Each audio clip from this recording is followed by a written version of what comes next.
And so the first title, the first part is the great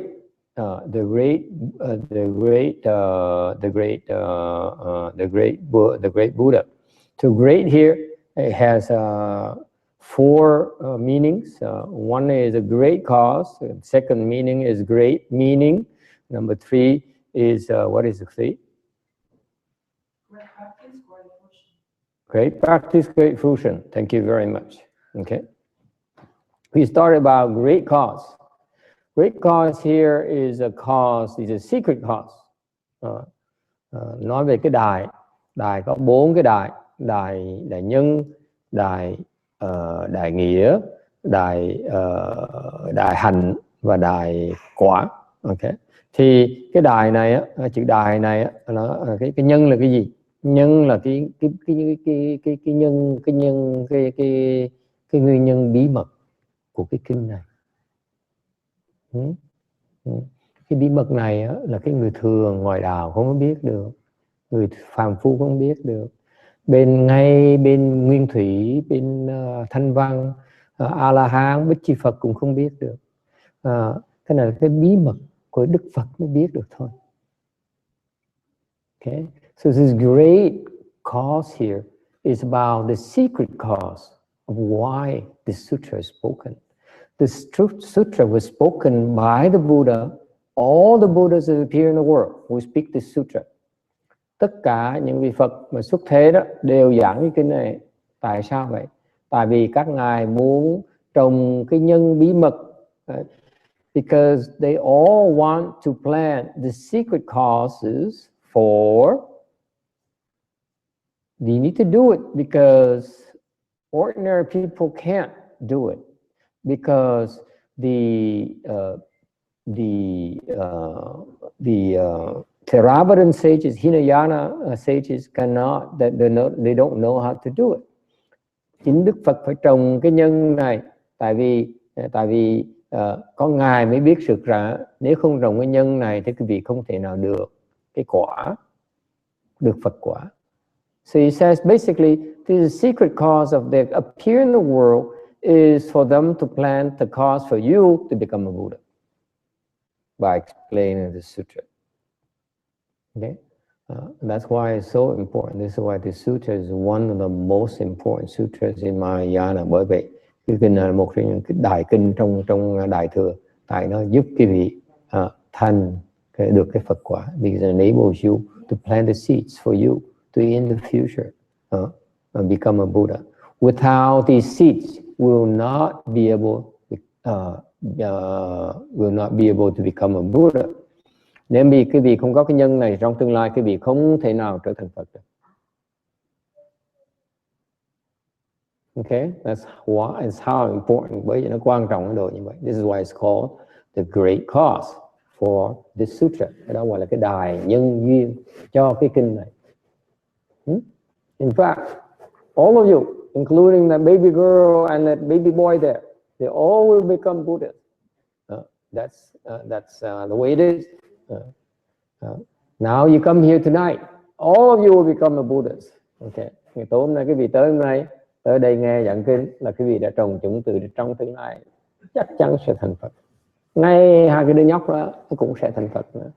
Look at that small girl. Can you imagine become? I don't know what kind of Buddha she'll become. Probably a girly Buddha. Or Anthony becoming a Buddha is like Buddha, temperamental Buddha, angry Buddha, resentful Buddha.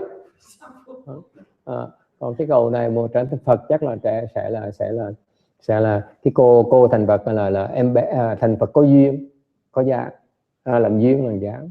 Còn cái cầu mà thành Phật chắc là cầu Phật phẫn nộ, Phật giận dỗi. See, but regardless, they will all become Buddhas. Chắc chắn cái vị sẽ thành Phật. This is why, because one of the seeds are planted. Một khi cái vị trồng cái chủng tử rồi đó, trong tương lai nó sẽ trổ mầm. This is what that Buddhism is about. You plant the seeds, the proper seeds. Let it take care of itself. Let you know, and then it will take care of itself. Quan trọng Phật giáo là chỉ trồng cái chủng tử đúng thôi. cái tự động nó xảy ra, chuyện nó xảy ra, nó trổ mầm một cách tự nhiên. Okay. All right, continue please.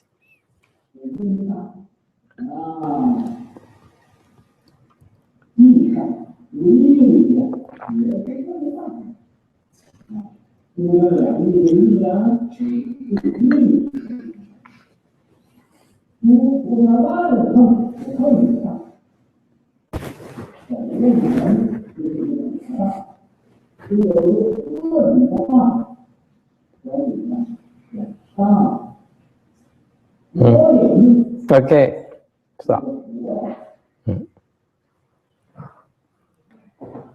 The great meaning is the complete meaning, the culmination of one's cultivation of the way leading to certification. The great practice includes all the Bodhisattva's myriad practices. The great result is the foremost Shurangama. Because of these four kinds of greatness, the specific title begins with the word Da, great. Okay. Ta lưu trình ta hải sự bút thùng tinh ngũ语海听的不同，对不对？没办法啊。先空上人他的音调有点不习惯听，他可以有那个大陆的那种音啊，不很习惯。不是借口。他也是，对。的。他那个东北音很重。很重。Okay. Okay, great. So yeah, the great meaning, and so now great has three more meaning: great meaning, great practice, and great fruition. Great meaning that this meaning of the sutra, the meaning of the sutra contains are very, very profound. Nghĩa có cái nghĩa đại nghĩa, đại hành và đại quả. Thì đại nghĩa có nghĩa là cái nghĩa, cái nghĩa của cái kinh này, những cái giáo lý kinh này có rất là thâm sâu. So great meaning refers to the profound principles. In particular, it goes through how your mind functions. What's the functioning of the mind? Only the Buddha can see that. Cái nghĩa là sao? Nhất ở trong kinh này, cái vị nghiên cứu kinh này, cái vị nhờ ngài khai hóa sẽ thấy rõ ràng là cái tâm mình nó hoạt động ra sao. Mà có Phật mới thấy được thôi. Okay. Còn có những cái vị đại Bồ Tát như tới ngài khai hóa đó mới có thể giảng nghe được cái ý nghĩa Phật thôi. So you have the Buddha who is able to see, to describe the mental, how your mind functions. And then it takes a great Bodhisattva like a Master Shehua to be able to interpret the profound meaning of the Buddha's teaching. Because if you take a smaller level Bodhisattva, they will not be able to understand it. It's impossible for them to understand it. Thành ngay một cái vị Bồ Tát, đại Bồ Tát trình độ thấp hơn, chẳng như ngài cái vị nhìn ngài kinh mà Thủ Lăng Nghiêm mà ngài Hư Vân, sư phụ ngài Thiện Hóa mà giảng thì không thể nào bằng cái kinh Thủ Lăng Nghiêm của ngài Thiện Hóa giảng. Tại sao vậy? Tại ngài Hư Vân trình độ ngài Thiện Phương còn thấp, đại Bồ Tát nên mà còn thấp, thành không thể nào hiểu được cái lời Phật dạy với cái chi tiết của ngài Thiện Hóa hiểu. Okay? So the great meaning is how the profound meaning it has the secrets of how the functionings of the mind. Thấy được cái tâm, Đức Phật giảng vậy được cái tâm quý vị chuyện gì xảy ra khiến cho quý vị bị mê muội. We are explaining later in the sutra. We might take a few more years before we get there. At the rate we're going, is that? But it's a pleasure for me personally because I've read it, I've listened to it 10 years ago, several years ago. I like to listen to it again. I know I pick up a lot more nowadays than several years ago. But the nature of the functioning of mind, how you became confused. Okay, why are we deluded? Why are we confused by externals? Okay, so you be, and the second meaning of great is practice. Great practice. It goes through the myriad practices of the bodhisattvas. Cái đại hành cái kinh là nói về những cái hành của vị đại Bồ Tát. These great practices of the great bodhisattva, and finally the great fruition. Và cuối cùng cái đại quả. What is the great fruition? Chenche, what is the great fruition he's referring to? Is it attaining Buddhahood? No. What is the great fruition? Anyone? Có ai biết cái đại quả nó là gì không? Buy the book? Yeah, okay. That's a great fruition. Yes. Yes, what is the great fruition? Quả này là quả gì? Does anyone know? What is a Shurangama?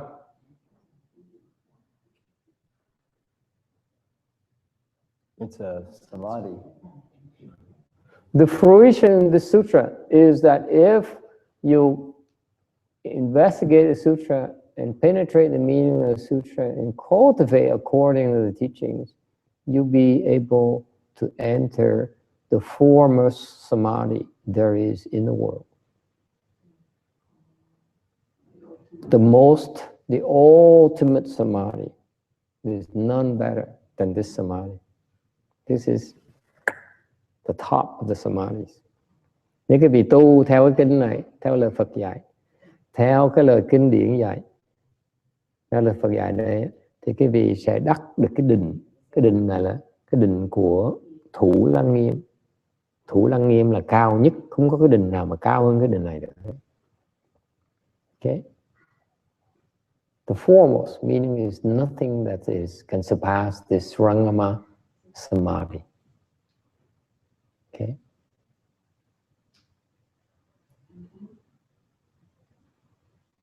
And that is the samadhi of the Buddha. The Buddhas are always in the Shurangama Samadhi. Cái định của Thủ Lăng Nghiêm là cái định của Đức Phật. Đức Phật bao giờ cũng ở trong cái định Thủ Lăng Nghiêm hết. Okay. That's why nothing can ever affect the Buddha. Bởi vậy không có ai, không có gì có thể lung lạc được Phật hết thì vậy. Tại Ngài luôn luôn trong cái định này, không có cách gì mà đùn đẩy được Ngài. It's impossible to agitate him. It's nothing can surpass that. Okay? Is it clear? So this is why when you and the way you attain that, this sutra will explain to you how to attain this Shurangama Samadhi. Kinh sẽ giảng cho quý vị biết làm sao để đạt được cái định của Thủ Lăng Nghiêm. Sounds good? All right. We have 10 more minutes. Còn được 10 phút nữa. Continue.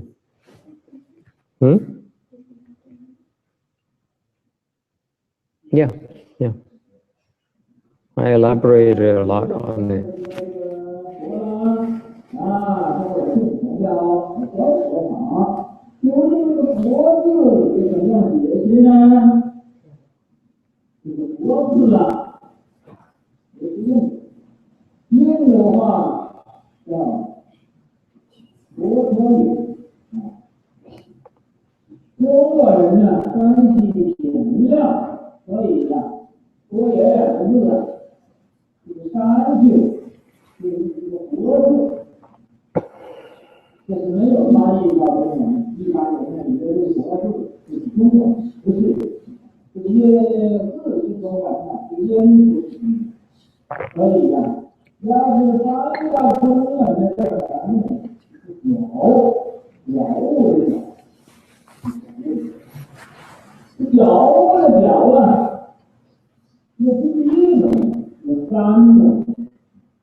Okay, stop. Buddha comes from a Sanskrit word that was transliterated into Chinese as Fotoye and subsequently abbreviated to Fo. Although many people think the word Fo is Chinese for Buddha, it is in fact only the first syllable of the full transliteration of the Sanskrit for Buddha. Buddha means enlightened, awakened. There are three kinds of enlightenment: enlightenment of self, enlightenment of others, and perfection of enlightened practice. The Buddha is enlightened. His state of being is different from that known to ordinary unenlightened people. To be enlightened oneself is not enough, however. One must also enlighten others. The enlightenment of others involves thinking of ways to cause everyone else to become enlightened. When the enlightenment of self and the enlightenment of others, within the enlightenment of self and the enlightenment of others, there are various stages and myriad distinctions. There are, for instance, small enlightenments, which are not complete, and there is great enlightenment, which is total. The Buddha has by himself realized great enlightenment, and he also causes others to obtain great enlightenment. When one has perfected both the enlightenment of self and the enlightenment of others, one attains the perfection of enlightenment and practice. The Buddha has perfected the three kinds of enlightenment and so is adorned with the myriad kinds of virtuous practices. Okay.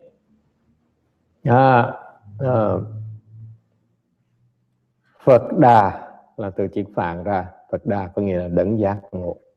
Giác ngộ thường có ba loại: từ giác, giác tha và giác ngộ viên mãn.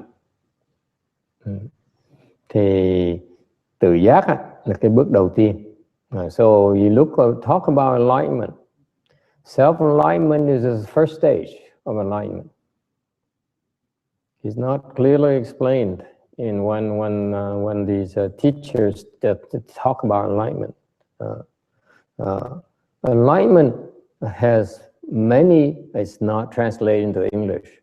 Has many stages. 阶段，对不对？It's not translated in English, is it? Many stages. It says. Doesn't say. You see, this is why the problem with translator. Thành họ dịch tiếng Anh ra, họ nói là ngài giảng tiếng Hoa, ngài nói là cái giác ngộ nó có nhiều cái giai đoạn mà không dịch ra tiếng Anh. Ok. Thành bởi vậy, mỗi lần mình phiên dịch ra, mấy cái người phiên dịch người ta không hiểu cái lời dạy của thánh nhân, người ta dịch tầm bậy tầm bạ, nội hứng thì dịch, không hứng thì không dịch. Giác ngộ nó có nhiều cái giai đoạn. Enlightenment has many stages. What does stages mean? Gradations. Giác ngộ giai đoạn có nghĩa là cái trình độ khác nhau. Okay? There's small enlightenment and ultimate enlightenment. Thế vì có cái tiểu giác ngộ với là cái đài giác ngộ cứu cánh. Okay? and it's a long process. Cái việc bắt đầu từ cái quá trình mà từ tiểu giác ngộ cho tới đài giác ngộ nó rất là lâu dài. So let me give you present a picture for you again. For you, especially Westerners, you realize how difficult it is. It's not like you Westerners says, I'm enlightened. I went to the ashram in India and I stayed for 3 years and I became enlightened. Nên cái người Tây phương cứ nói là tôi thích nói là tôi bỏ thì giờ tôi qua bên Ấn Độ, tôi ở nơi cái chùa Ấn Độ, tôi ở đó 3 năm trời tôi học. Hoặc or this PhD student from Xianzhou says, I went to Dalai Lama, I studied under the Dalai Lama for 3 years. I recorded every single thing he lectured about, and I jotted down everything. Okay, I transcribed everything. I presented it to the Dalai Lama and said, "Can you certify for me that this is a proper teaching?" The Lama said, "Yes, I certify to you." Okay, it's not enlightenment. Okay, it's not enlightenment at all. Okay, enlightenment from the state of confusion and enlightenment, it takes millions of lifetimes, millions, if not billions. Okay, nói cái việc này không phải dễ dàng như người ta nói đâu, và dễ dàng như nói là người ta nói là tôi qua bên Ấn Độ tôi học 3 năm tôi được giác ngộ, hoặc là có cái ông tiến sĩ đó, người Mỹ đó, ông qua học với ngài Đà Lạt Ma 3 năm trời nghiên cứu đọc biên xuống thâu hết tất cả những lời ngài Đà Lạt Ma giảng, xong rồi biên xuống rồi xong trình cho ngài Đà Lạt Ma bạch sư phụ chứng nhận cho con là con cái này là pháp của sư phụ, pháp chính tôn. Ai là nói đúng, ta chứng nhận cho con. Cái pháp đó vẫn chưa phải là pháp đó. Thật là cái gì muốn giác ngộ, cái gì phải tốn từ một cảnh giới mê muội cho tới cảnh giới giác ngộ, tốn cái triệu năm, cái tỷ năm, cái vạn tỷ năm. It's very difficult to go from confusion to small enlightenment. Từ tới một cái tảng đá mê muội, where we are right now, okay, where Anthony is right now, even though he planted all the seeds of enlightenment, mặc dù cái cậu đã trồng cái chủng tử làm Phật rồi đó, okay, it takes a long, many lifetimes before you reach a stage, the first stage of enlightenment called small enlightenment. Cần rất nhiều cái thời gian quý vị mới có thể đạt tới được cái tiểu giác ngộ. Okay, any questions about that? Ai thắc mắc về chuyện này không? It's not clear in all these explanations. You have to reach a first stage called self-enlightenment. Thầy muốn giác ngộ, quý vị phải qua những cái quá trình như là phải tự giác ngộ trước. Okay? Once you self-enlighten yourself, okay, then you learn how to enlighten others.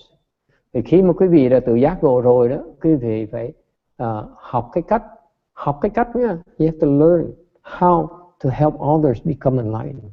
Mình học cái cách giúp người khác giác ngộ. How do you do that? You might wonder, right? Shana says, never mind about small enlightenment. That's easy. No, that's not so hard. It's almost impossible already. I told you many, billions of lifetimes. Okay, unless you go to the Pure Land. Trừ phi ngoài trừ quý vị tới Tây Phương Cực Lạc thì một kiếp là xong. If you don't go to the Pure Land, it will take you millions of lifetimes, billions of lifetimes. You go to the Pure Land, Western Bliss Pure Land, Amitabha Buddha, one lifetime, you're done. Okay, but let me clarify for you. For some of you who says, I become enlightened, okay? Now I need to learn how to help others become enlightened. Vì có người nói với thầy, bây giờ tôi đắc giác ngộ rồi, vì tôi muốn giúp người khác đắc như ngộ, right?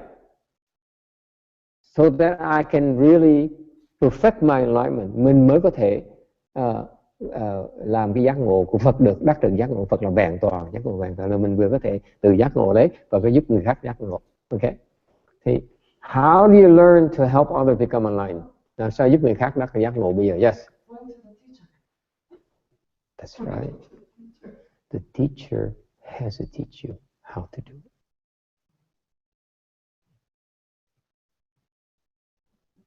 Ok. Thì quý vị muốn đắc giác ngộ, giúp người khác đắc giác ngộ là quý vị phải được ông thầy dạy. The teacher shows you how. That's why he's called a teacher. A teacher is a person who teaches you to become enlightened. Thành quý vị thấy không? Mình bởi mới gọi là sư phụ. Sư phụ là cái người mà dạy quý vị đắc giác ngộ mà. Right? He's the one who put you through the grinders to how you become enlightened. You see that? That's why Mahayana, what's most important for us is to go find that teacher who's going to teach us how to do it. Thành bởi trong đại thừa chúng ta đó, pháp đại thừa quan trọng nhất đó, là quý vị tìm người thầy mà có thể dạy quý vị cái phương pháp để mà giác ngộ. You need to find that teacher who teaches you how to become enlightened. Okay? And after you become enlightened, you don't do things like that, you know. Why do we put that comforter, open it up like that? Are we trying to dry it up or reduce the smell or what? During the chanchi? It's such an unenlightened thing to do. You don't do that. It's distracting. Một khi mà sau quý vị đắc giác ngộ, quý vị sẽ không bao giờ phơi cái mền như vậy hết. Không biết, hoặc nó khô hoặc nó hôi, mình không biết được. Điều trong nó dị hợm, nó không đúng chỗ. It's the wrong place. It's the wrong time. Why would you draw attention? Visual distraction is bad enough. We have enough distraction. Why do you add distraction? This is when it's not necessary. Very unenlightened thing to do. Nên cái chuyện làm nó rõ ràng thiếu cái sự giác ngộ ở trọng đó. Okay? Only unenlightened people do that. I assure you, enlightened teachers would never do that. Để cam đoan cái vị thầy giác ngộ không bao giờ làm cái chuyện như vậy hết. You think it's funny, huh? Yeah, right. And then if you say things that you say why, mình nói như vậy cái nghĩ nó khôi hài. Mình nói á, thì người ta nói là nghĩ là ông thầy khắc nghiệt quá. Rồi cái chăn nó phơi cũng làm khó làm dễ nữa.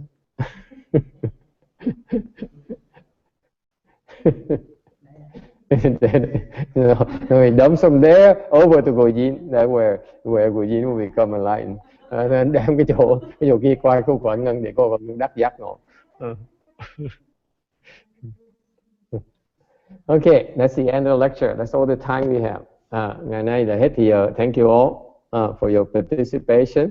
Any questions? Ai thắc mắc gì không?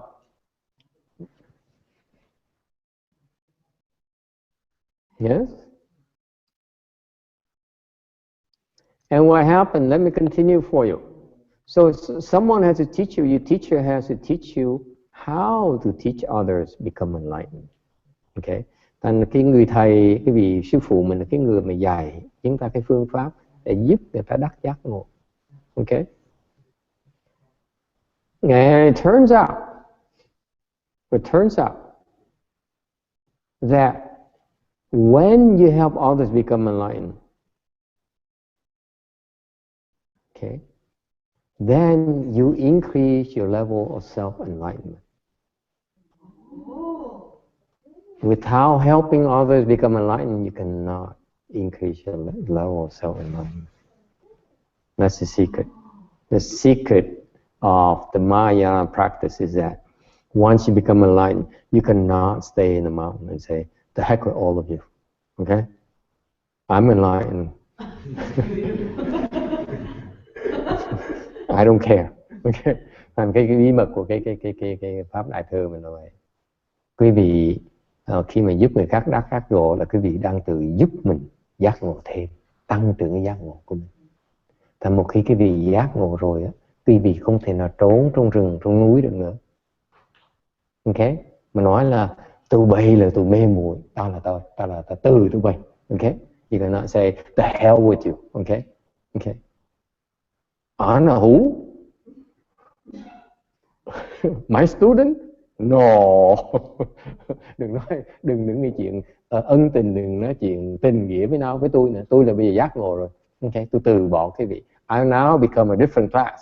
I become enlightened already. You're confused. I don't need you anymore. Okay? Thầy cũng thể nói là bây giờ tôi giác ngộ rồi, tôi không cần cái vị nữa, tôi từ bỏ cái vị. Không được. Bây giờ mình phải trở về mình giúp người ta đắc giác ngộ. Now you have to help others become enlightened. Đó mình phải cần làm vậy. That's how you become a Buddha. Thì như vậy mới thành Phật được. There's no other way. Không cách nào khác hết. There's no other way. Yeah. So a lot of work. Yes, my dear. So from confusion to small enlightenment, it takes billions of lifetimes. Okay. Thành cái vị nhắc lại cái vị này. Từ cái mê muội như quả ngân vậy, mà chạy tới giác ngộ là tốn 1 triệu 1 tỷ kiếp. 1 triệu 1 tỷ kiếp. You hear me? 1 billion lifetime before you reach the smallest level of enlightenment. Can you imagine from smallest level enlightenment to Buddha enlightenment, how long it takes? Cái vị tưởng tượng từ cái tiểu giác ngộ cho tới đại giác ngộ, cái nghĩ còn bao lâu nữa? Pretty fast, right? Nó rất lạ đúng không? Come on, you enlightened already. Cái vị đã giác ngộ rồi, còn gì mà khó khăn nữa? What's so difficult now? You are enlightened already. Cannot be that hard. From small enlightenment to the Buddha enlightenment, right?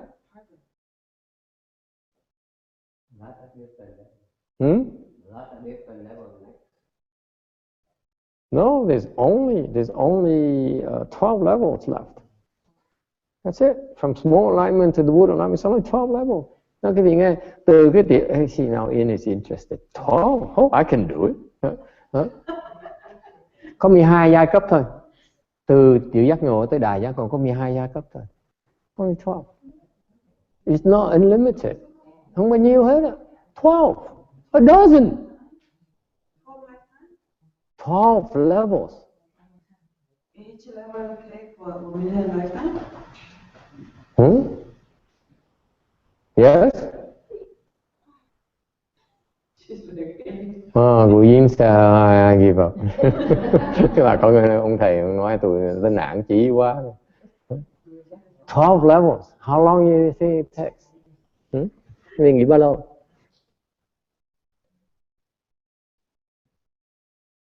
Usually it takes a lot longer even. Nó còn lâu hơn nữa. Lâu không thể tưởng tượng được. You see? So please don't talk to me about going ashram for 3 years, become enlightened. Forget it. Now I'm a Buddha. Mong quý vị đừng có nói với thầy là con tới qua Ấn Độ con tu 3 năm là con đắc đạo rồi. Hoặc con qua với ngài Dalai Lama con tu với ngài 20 năm con đắc đạo. I went to Dalai Lama and studied for 20 years under him. I must be enlightened by now. Oh, please.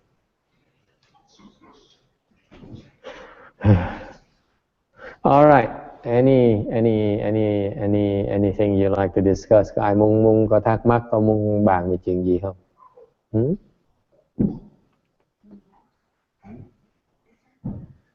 Any questions? Go ahead. Don't be afraid. You can talk about anything that bothers you. What is the point in the sense that if it's going to take 1 million lifetimes? What is the point, right? Beats me too. What is the point? Why bother? Right? Why bother? Người có hỏi, nếu mà nó lâu như thì mình làm cái gì?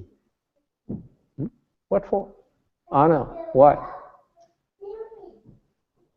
No, sorry, but I was thinking about the teacher and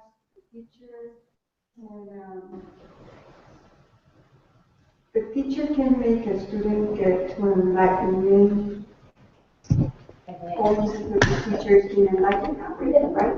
Yes.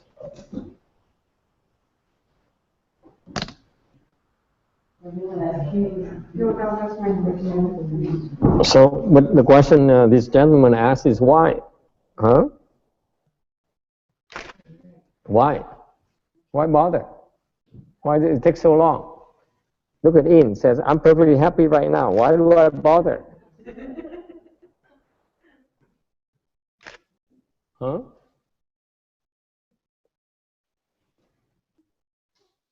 Don't smile, little girl. Don't smile.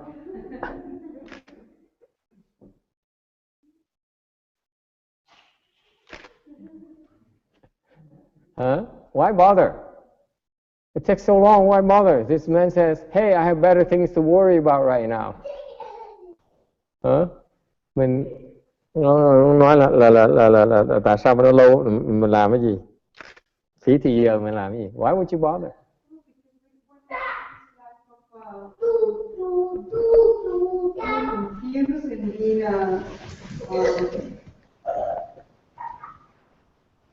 Yeah? It's just the nature of the life to be confused. To me, that's what I mean. That it would be better just to be enlightened and just drop everything else. And I don't care about the world anymore. You want to be in a different dimension and probably come down. You don't care about the world anymore? Oh my God, you're so selfish. I assure you won't become enlightened if you're like that. If you go to a different dimension, maybe you're able to help others, to help others. It's an act of generosity and sacrifice. Nhưng mà khó mình làm the point he's making a good point. Why it is so difficult? Why do we bother working so hard for? Nếu nó khó thì tại sao mình làm cái gì? And even in terms of like doing something as an investment of sorts, like you're doing it to invest in another lifetime that is not now. But why bother? Exactly. Yeah, why bother? I don't know what's going to happen next lifetime. You're talking about something I have no clue about. What for? Why?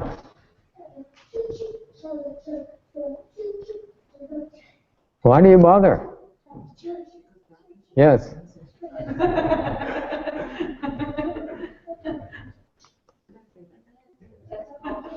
Help your next lifetime and increase that level of knowledge and maybe possible enlightenment, and then it just continues with that idea of like this snowball effect. Yes, Jeannie. Why? Because you can end your suffering so that you don't continue that cycle of rewarding stuff.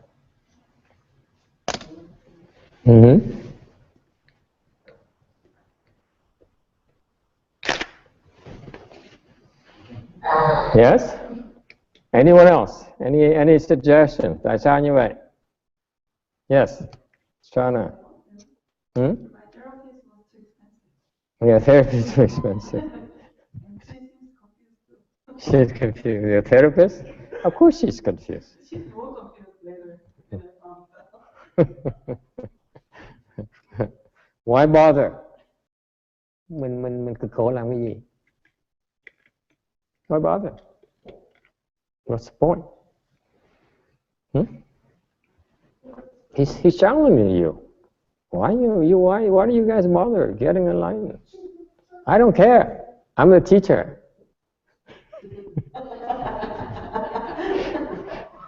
Thầy nói cái gì phải trả lời á, tại vì thầy là ông thầy rồi, thầy đâu cần cái vị muốn là chuyện quý vị, còn thầy chỉ dạy thôi. I just teach. I don't care you like it or not. Why bother? I mean, if you believe that it's the most kind of the highest attainment that you could possibly reach as a human being, just because it takes a long he time, doesn't care. Reason not You're to not do it. answering he's not addressing his needs. He says, why bother? Because it's the highest thing you could possibly attain. He doesn't care. He doesn't have to. He doesn't care. Look at him. Does he care about Buddha? No. Does he care to go to Dalai Lama? No. Does he want to go to ashram? Never. Why should we? He doesn't care. Why bother? You have to be respectful. He spends the time to come here to listen. Okay? Has been 45 minutes, 47 minutes, 48 minutes. Is it worth his time? Right? It's a fair question. He's been patient for 48 minutes. Ông này ông tới, ông ngồi 48 phút, ngồi nghe mình giảng pháp. Ông hỏi câu thôi, hỏi quý vị nói chuyện giác ngộ đài, giác ngộ Phật với lời này nọ. Nên nó khó thì nó phải làm cái gì? Khó làm cái gì? Nó không có lý gì đối với tôi hết đó. Mình nếu mà không trả lời cái đó là Phật pháp mình kể như là vô ích, không có lời cho ai hết đó. You cannot answer that question. Your Buddhism is worthless. Can't do anything for anyone. Agree? I have to agree with you. They don't agree. I have to agree with you. I don't know how to answer that, but I have to agree. Khó quá, thì làm cái gì? Không cách mà làm kịp. There's no way to do it this lifetime. Why bother? Because you accrue some of those blessings from next life, and you continue to probably. He doesn't care. He says, I don't want to become. I cannot become a Buddha. I cannot become a lion. It sounds like, okay. Okay. So why should I bother? It's reasonable. But it's not an all or nothing thing. It's like a gradual progression. So as you progress towards enlightenment, you're getting a lot of benefits along the way. So even, small benefits, things that will help him in this lifetime. Thưa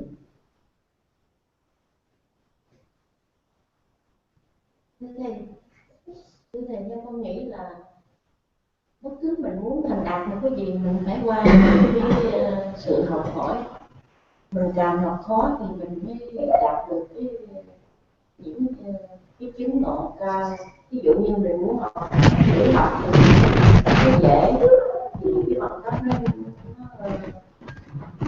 nó không có giá trị bằng những cái bằng trung học đại học. Thì bây giờ tu tập thì cũng vậy. Thì nó càng khó thì mới đạt được cái đỉnh giác ngộ càng cao. Cái gì cũng phải qua cái tiến trình khó khăn mới đạt được cái gì cao. Why do you bother?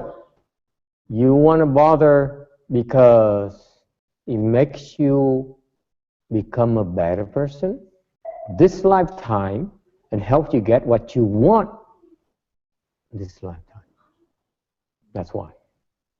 Every single lifetime is going to help you improve, become a better person, help you get what you want during that lifetime. That's why. Otherwise, it doesn't make sense. You see, they only understand from theory. They don't understand the actual progression itself. Okay? You cannot teach children unless you have to show them what they're going to get out of your course or your teachings. Now that In is leaving, I show you a secret about being a teacher. He's a teacher, by the way. Yeah. Thanks for coming in. Come again, huh? Okay. Okay, thank you. Good night.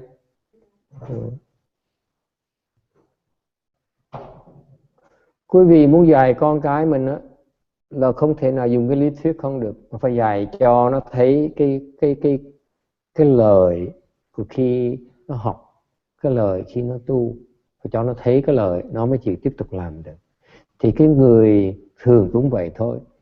Mỗi đời mà họ tu như vậy thì họ sẽ tiến bộ hơn, thành con người tốt hơn, con người hay hơn, và họ sẽ có thể đạt những gì mà họ muốn trong cuộc đời đó dễ dàng hơn và hữu hiệu hơn.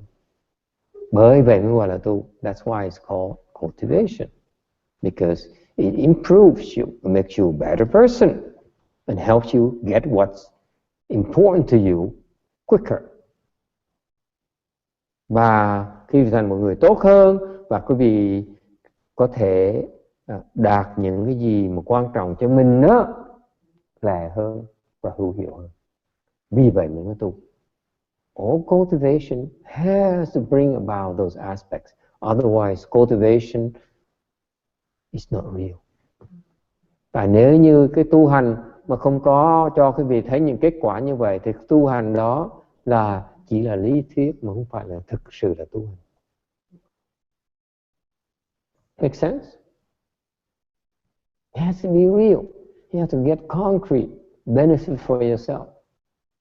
Cái người tu phải thấy cái kết quả thực tiễn cho mình mới tu tiếp được chứ. Cái việc những bà con ngân mà tới bà ngồi tu, bà thấy có giờ lời bà mới ngồi được, chứ còn thôi bà thuộc phải bà đi làm tiền, ngồi để làm cái gì? Look at Gojin. She would not be cultivating, practicing unless she has some real concrete benefits from it. Otherwise, she'd rather be making money. Wouldn't you? I would rather be making money than teaching. Thầy cũng vậy thôi. Nếu mà thiệt sự mà thầy làm cái chuyện này mà không có lợi ích cho mình thì làm cái gì? Mình đi làm tiền nó có lợi hơn. Đấy. Làm cái này toàn thấy lỗ tiền, không có ra tiền, mà chỉ thấy toàn là thua tiền không mà. Because this profession, we lose money, we don't make money. Đâu có lợi gì đâu. Thấy lỗ lã rõ ràng. See? You lose. Okay? So why bother? Because it will get you whatever you want a lot better. How? You're gonna ask next. Okay? How? Okay? Mình nói là lý thuyết, là mình giúp có thể tu hành, giúp cái vị đạt được cái gì cái vị muốn lại hơn. Thì ông sẽ có thể hỏi tiếp cho ông, tại ông còn lịch sự, ông dám hỏi. Because he's polite, he's gonna ask that. Okay? How? Làm sao? How? Cái vị nói trong lý thuyết không à? You all talk theory because you don't have to deal with those problems.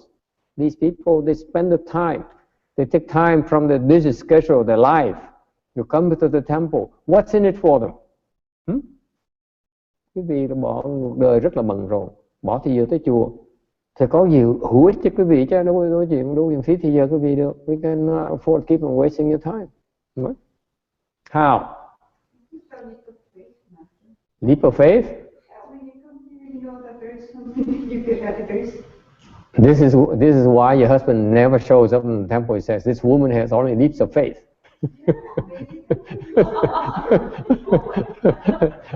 Cô nói là cái lòng tin. Thành ra bởi cô nói như vậy thành chồng cô không bao giờ tới chùa hết, tại vì cô nói cái cô này chỉ có tin thôi chứ cô không thấy vậy, cô cũng tin như thường. Yes. How are you going to get what you want? How? Làm sao? Yes? You don't know? You should know. You've been coming here for 6-7 years now. Cô tới đây 6-7 năm trời rồi. Cô phải biết chứ. Someone should know. Why? How? Yes? The first thing we do is try to learn to improve our Samadhi, our concentration power, which is going to benefit us in a lot of ways, improve our health, ability to, focus on whatever else we want to accomplish. Yes, Shana. How? You have a better clarity of mind, so you make less stupid decisions. So you get actually. Cultivation is about learning how to solve problems. It's not theory at all. Cái tu là học cái cách để mà giải quyết vấn đề của mình, chứ không phải lý thuyết.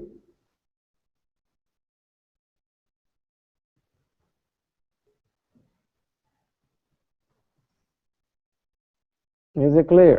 It's not, leap of faith, but we don't want to discourage your leap of faith. But the practical aspect is that you learn how to solve your problems. Cái thực tiễn đúng có cái lòng tin trong đó, nhưng để quý vị phải học cái cách để mà giải quyết những vấn đề mình đang có. Tuệ vừa tuệ.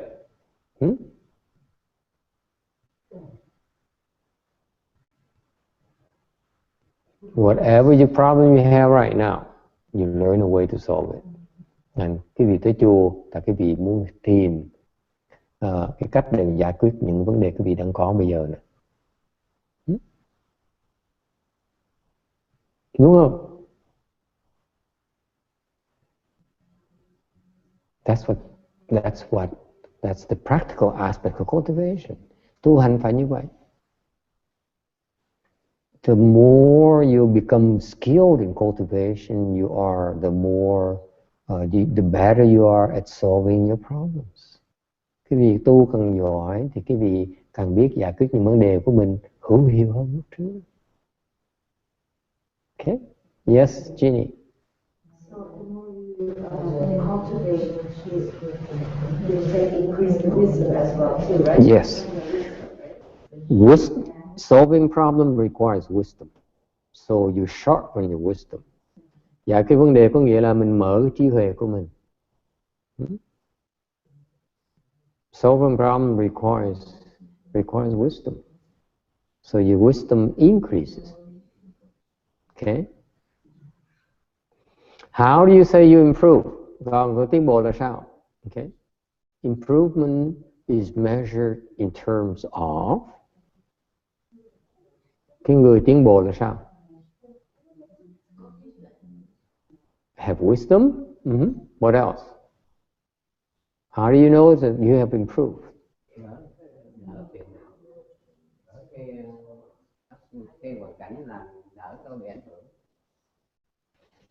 You are, see, improvement to the worldly people. Cái tiến bộ với người thế gian là gì? How do you worldly people look at as improvement? Cái vị đối với người thế gian, cái vị đó, tiến bộ là cái gì?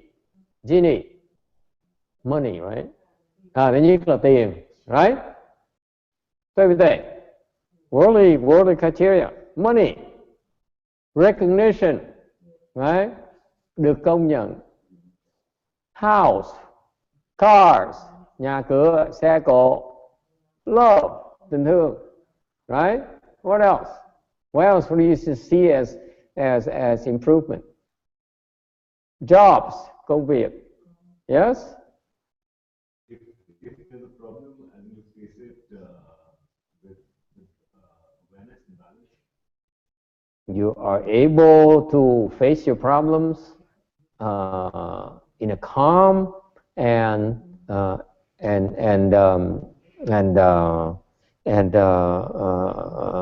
cool way. Okay? How do you improve? How do you measure success? Yes? Sao quý vị thấy được cái sự tiến bộ bây giờ? Nhà cửa, xe cộ, tiền bạc, tình thương. How?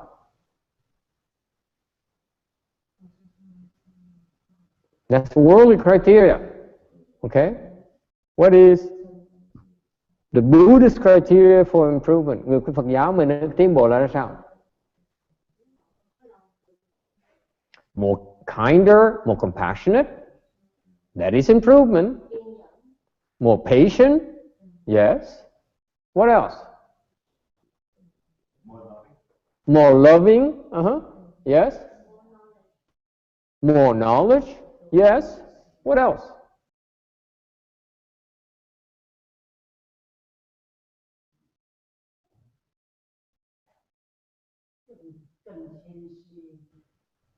More humble. Bớt khiêm tốn hơn. Yes. Okay.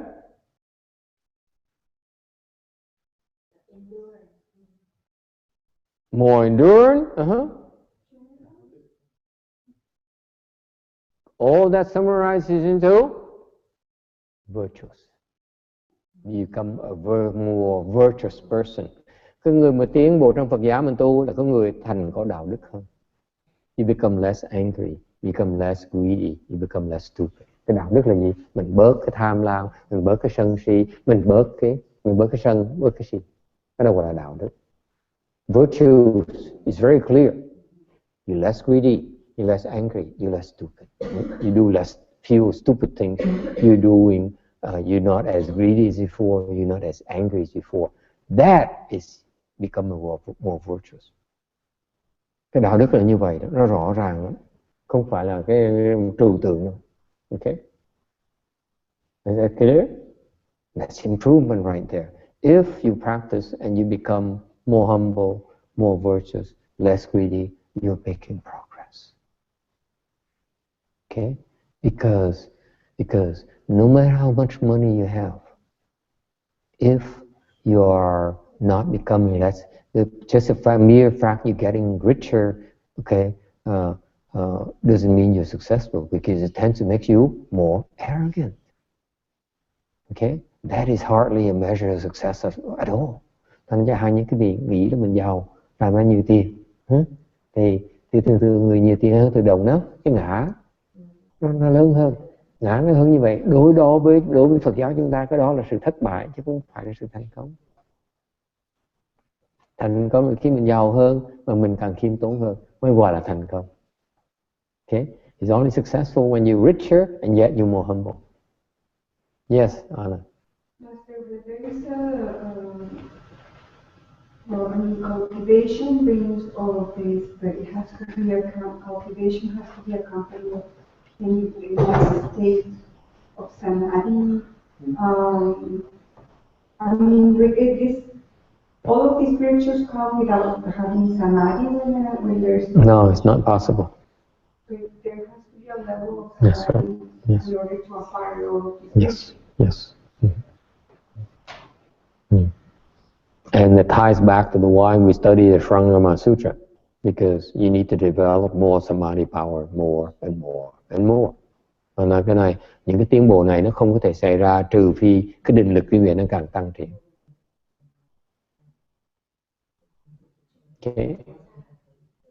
Cái trí huệ nó không thể nào phát triển trừ phi cái định lực quý vị nó phát triển. Không cách nào mà mở thêm trí huệ trừ phi định lực mình mở thêm được. Mình định lực không thể mở thêm được trừ phi mình càng ngày mình bớt tham, bớt sân, bớt si. Your wisdom cannot increase unless your samadhi power increases. Your samadhi power cannot increase unless you're less greedy, you're less angry, and less stupid. No two ways about it. It's impossible.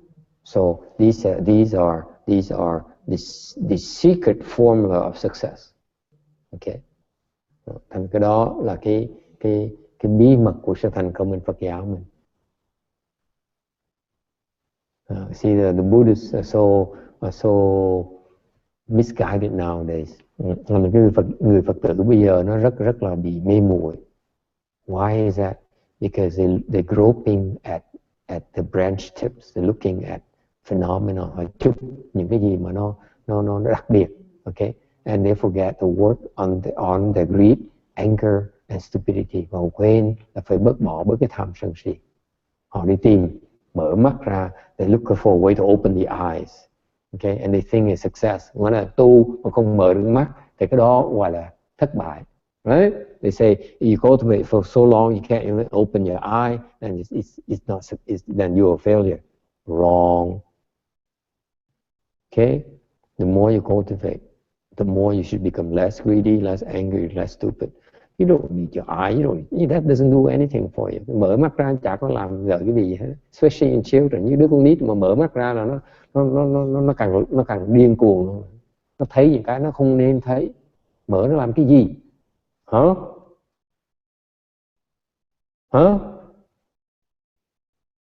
You allow them to look at books that he's not supposed to look at?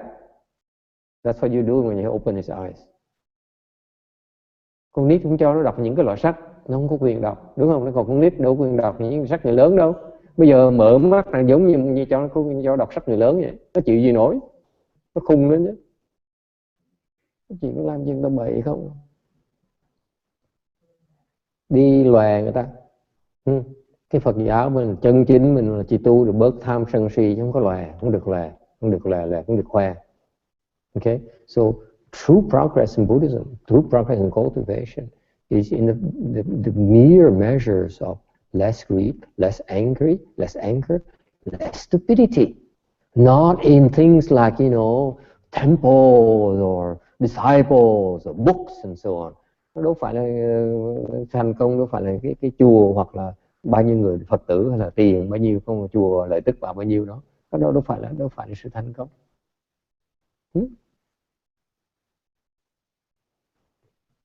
Thành ra cái đồ lót chót mà nó tới mà đòi mở mắt ra là mình bịt nó lại thôi gì đâu. Được cho nó thấy, con nít cho nó thấy làm cái gì, không được thấy. Mấy đứa con nít mà nó thấy là tụi nó điên cuồng, nó loạn hết. Nó tưởng nó càng ngạo mạn, nó tưởng nó giỏi hơn mình. Con nít sao giỏi hơn người lớn được? Giỡn không, con nít là con nít thôi, sao mà giỏi hơn người lớn được? Yes, questions. Yes. And also cultivating himself doesn't bring cultivation itself doesn't bring samadhi, because there has to be some type of commitment and a community of all those stupidity and anger. Yeah, so the teacher has to teach you how to do it.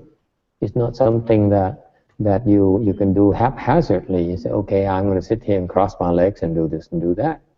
Someone has to show you, well, it's not as good as this way. Then it's quicker for you. And it's more efficacious, more effective. Just like everything else, you need a methodology. That's why you go to Harvard. That's why you go to Stanford. That's why you go to good schools.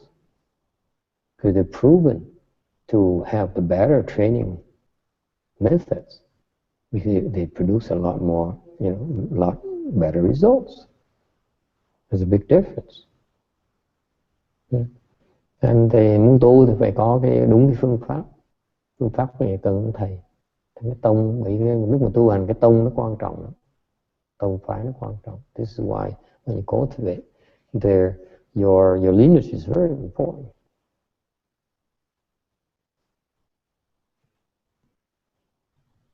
Yesterday we talked about some lineages on the other Zen master. There's no real lineage. He claims he's a great master. There's no such thing. You're nothing but a product of your teacher. Thành ra ngày hôm qua mình nói chuyện ngàn về một ông thiền sư, ông nói là tôi là giỏi dễ sợ, tôi là đệ nhất. Thầy phải nói cái đó là rõ ràng người đó thiếu trí huệ. Cái người mà hiểu là mình chỉ là cái kết quả của ông thầy mình thôi. Ông thầy là cái người đào tạo mình. You are trained by your teacher. That's it. Okay. And if you understand that, that's when you become grateful to your teacher. You don't understand yet. That's why you claim I'm the best. I'm better than my teacher. There's no such thing. It's not possible.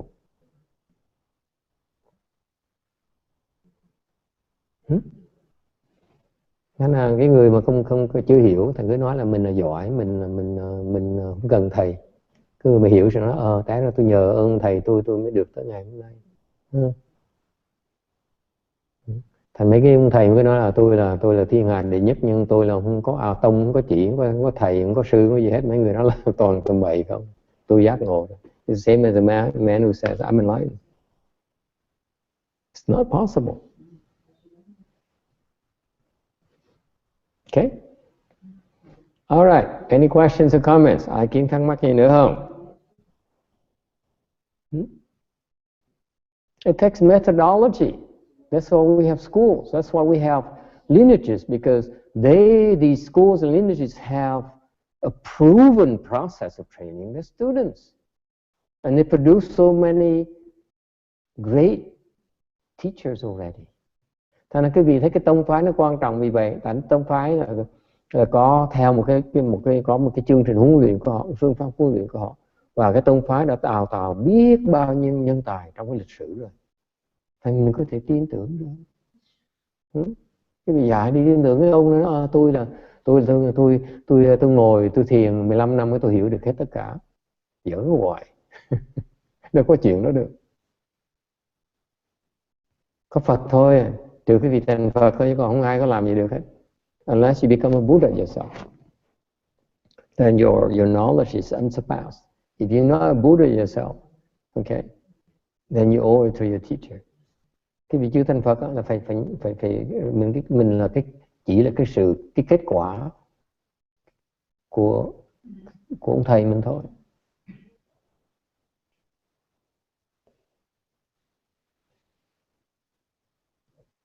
Okay? You are but a byproduct of your teacher's training. That's it. That's how humble we are. We know our limitations. There's so much our teachers. You know, you read this book here. I assure you, there's so much in here. Even if I'm most adept at this language, there's so much in here I still don't understand. I admit to you. Thầy nói cái gì nghe? Cái tiếng Hoa thầy đã dở rồi. Ok? Không hiểu nhiều chữ tiếng Hoa, không hiểu được cái thâm ý tiếng Hoa. Mà dù có hiểu hết tất cả thâm ý rồi, đọc cái này vẫn chưa hiểu nữa. Thầy nói cho vị nghe, nó thâm sâu độ như vậy, nó khiếp như vậy. Trí huệ của thầy mình nó dễ sợ như vậy. Okay. Ngồi đó mà nghĩ là tôi, you know, it just baffles me. These people say, you know, I spent 17 years meditating in a room somewhere or in a mountain somewhere, and you know, I'm enlightened and I know everything there is to know. You got to be kidding me. Under the guidance of a teacher for 17 years, you still nothing. Ngay ông thầy dạy mình 17 năm trời. Ngay dưới trướng 17 năm trời đó, mình cũng chưa hiểu nổi nữa. This sutra was explained in 1968. Ngài giảng kinh này 1968. I cultivated, I meditated for 20 years. Thầy luyện thiền 20 năm rồi. I still don't get it. 20 năm thầy vẫn hiểu như thế. I tell you right now, I don't get it. When you go to the back part of it, a lot of it, I don't get it. Cái phần sau của kinh này nè, có những cái mà thầy nói thẳng cái việc thầy không hiểu không nổi.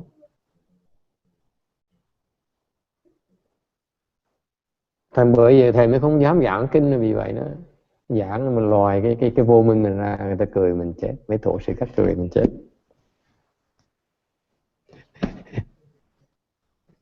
Okay? Questions or comments? It's fascinating. So come back to your question. So it helps you get what you want this lifetime. Definitely. You will get help you. Otherwise, it's not worth it. It's not, you know, if you're not making progress this lifetime, choose a different path. Okay? Còn thầy trở lại về câu hỏi rất thực tiễn. Có nói có lời gì cho tôi, nó khó hay có lời cho tôi. Thầy nói là có lời chưa bị tại ngay kiếp này cái vị sẽ được tiến bộ. Và nếu không tiến bộ nên kiếm con đường khác. It's very practical cultivation. If you're not getting what you want, find something else. It's not for you. Okay? It's the wrong teacher. It's the wrong process. Okay? That's life. Ai cũng vậy hết, đúng không? Mình tu, mình thấy tiến bộ, mình tu làm cái gì? Đâu có ai dạy như vậy đâu. Okay? So the pressure is on the teacher. What can you do for me? Yes. So enlightenment is not the goal then. As you cultivate with humility, and you continue to do so. It is still a goal. Very good point. Nói như vậy thì mình có nên mục tiêu mình có phải là giác ngộ hay không? Thì mình nghĩ sao? Phải nên chứ. You should still shoot for enlightenment. Why is that? Tại sao như vậy? Why? Why? Ông nói như vậy, nếu mà cái giác ngộ nó khó như vậy, tại sao mình có nên tu, mình có nên tìm giác ngộ hay không? Nó phải cần chứ. Ông hỏi không, bây giờ tôi không cần giác ngộ. Bây giờ tôi thấy giác ngộ khó, tôi tu làm cái gì? Thầy nói bây giờ thầy thuyết phục tôi nên tu rồi đó. Tôi hỏi nếu tôi có nên tìm cách giác ngộ kiếp này là không? Thì nó có sao không đâu. Hai cái câu hỏi nó khác nhau. Ông nói là nếu mà thầy nói giác ngộ lâu như vậy thì kiếp này làm không kịp thì tôi tu làm cái gì? Bây giờ ông đồng ý ông tu rồi đó. Nói bây giờ tôi tu rồi thì bây giờ có nên tu với cái mục tiêu giác ngộ nó khó chứ không? Yes. Why? Anthony, why you want to be enlightened this lifetime? Anthony, I don't care. I have other worries, right, Anthony? More important things to worry about. Cái cậu bé có nói tôi có nhiều chuyện quan trọng tôi phải lo.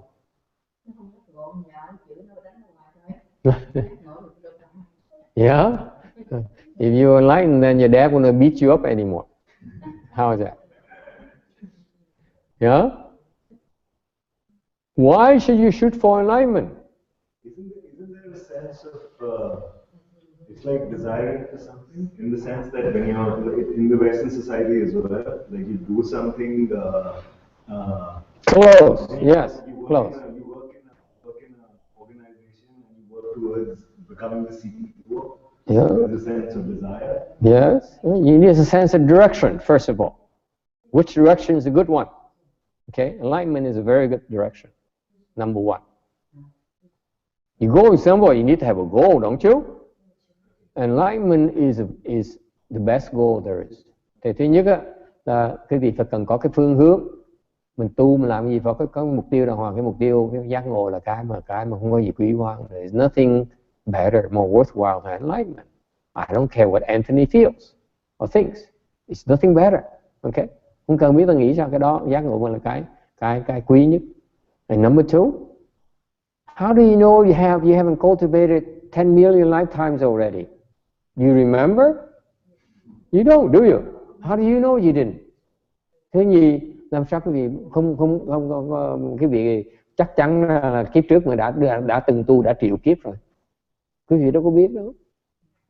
You don't know, right? This is why it's funny.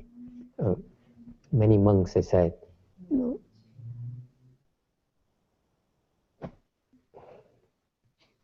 you're going to cultivate 10 years. Có nhiều người nói, thầy mới tu có 10 năm sao mình biết gì? Tôi trả lời ngược lại, tôi kiếp này tôi tu 10 năm thôi, nhưng mà kiếp trước tôi tu đã 20 vạn triệu kiếp rồi.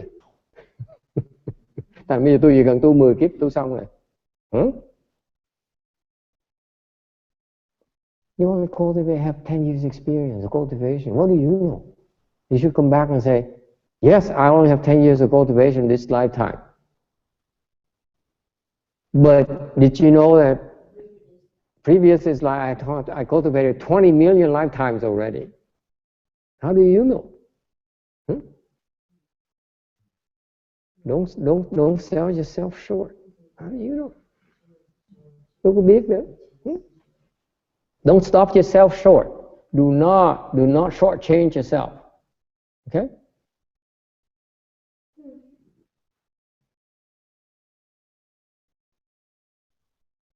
There's a saying, có câu nói, a dark room, a room can be in the dark for 1,000 years. Có câu nói với người Hoa, nó là một cái phòng, nó tối 1.000 năm rồi. Okay? It takes 1 second to brighten with a lamp. Cần bỏ 1 giây phút, đem cái đèn và bật nó lên một cái, nó sáng hết tất cả. Dễ sợ, that's enlightenment right there. Cái giác ngộ như vậy đó. Nó tối hả? Bật cái đèn nó sáng là giác ngộ. It may be dark, but all you have to do is turn on the light. That's it. It's enlightenment. Certain enlightenment. Đó là đủ ngộ. Isn't it cool? They think that is it worth it, huh, Anna? Then you say, my faith, my blind faith has been all worth it. Cô nói, cái lòng tin tôi rõ ràng nó đặt đúng chỗ. Oh, yes.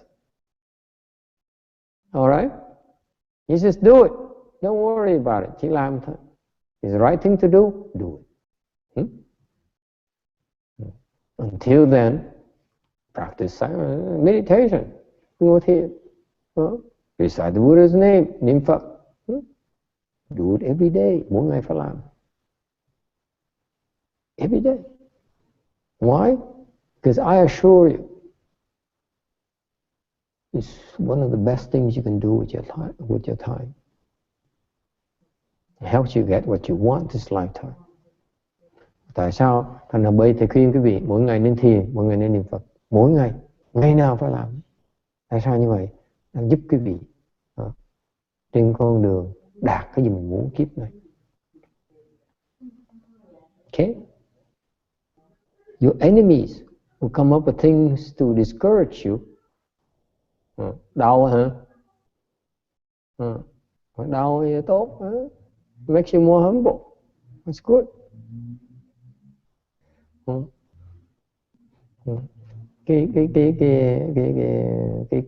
những người địch nhân thù địch quý vị tìm đủ mọi cách để quý vị không có tu. Your enemies are the ones who would do everything to discourage you from cultivating. Let me remind you. Those are your enemies.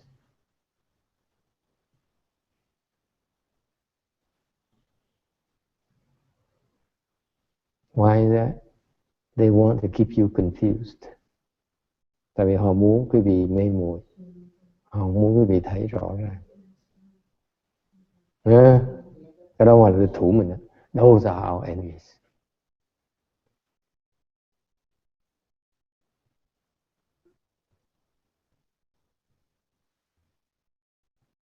Okay? Bắt nó khổ như vậy á, thì sau này phải cho nó kẹo.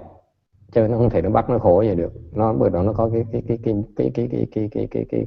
bitter taste. Nó thấy khổ cực quá. Sau này phải dụ nó. Nó khổ rồi phải cho nó chơi, cho nó kẹo, vỗ về nó. Hiểu chưa? Con nít phải như vậy. Đúng, dạy nó như vậy là đúng. Bắt nó chịu khổ, nhưng để xong phải thưởng. Hiểu chưa? Không được, con nít là mình phải dạy từ từ. Thôi nó gãy chân, nó gãy, nó chịu không nổi. Children, you teach them.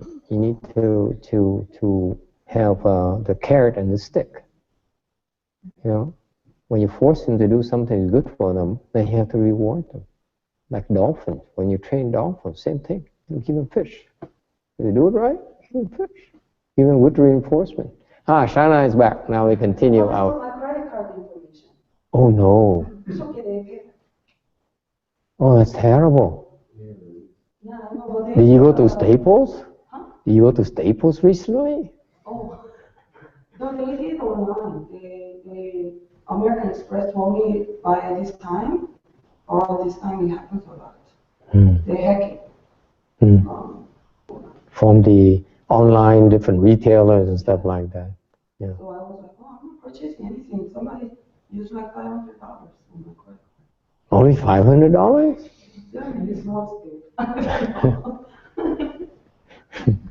I'm glad I don't have any credit cards. Too many headaches. So is it straightened out? I need to call them to file a fraud so they can.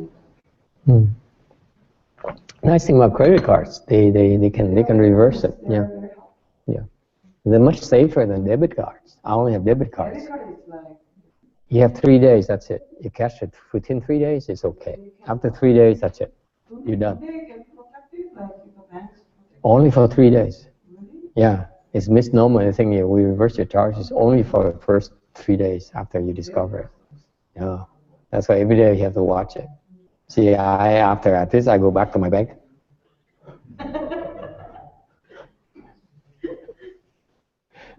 Any other questions? Ai thắc mắc gì khác không? Yes. And in order to make progress, okay, progress comes with pain, Anthony. Yeah. You want to make progress? You want to go to school? You have to work hard. Okay. You want to become stronger and healthier? You have to exercise. Exercise brings pain to the body. Same thing, meditation. It hurts because it makes you stronger and healthier. Okay? Don't be a crybaby. Thành ra muốn tiến bộ phải trả một cái giá. Không có cái gì mà không phải trả giá hết á. Cái vị nghĩ là người ta nói, cái vị nói là người ta cho mình mà không có miễn phí, không có chuyện đó đâu. It's not possible. Cái gì phải trả giá hết. We all have to pay for it. Sách nó đọc không nổi luôn. Nó đọc không nổi.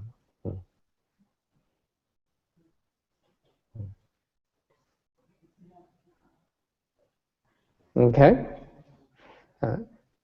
Khuyên nó mỗi ngày ngồi chung với nó, ngồi nó thiền với nó 15-20 phút. Cái thăng từ từ như vậy. Thì như vậy nó sẽ bớt nóng. Cái thiền nó ngồi nó đốt cái nóng rồi, cái chủng tử nóng trong người. Okay. Every day you sit with your kids. 15-20 minutes. Sit with them. It will help burn up a lot of the greed, anger and stupidity. Every day. Okay? All right, anything else? You have nothing else, we can go back to meditation. Quý vị không còn thắc mắc thì chúng ta trở về lại cái thiền lại, hoặc là or you go to bed, hoặc quý vị đi nghỉ. Okay, thank you for coming. Okay, let's end it right now.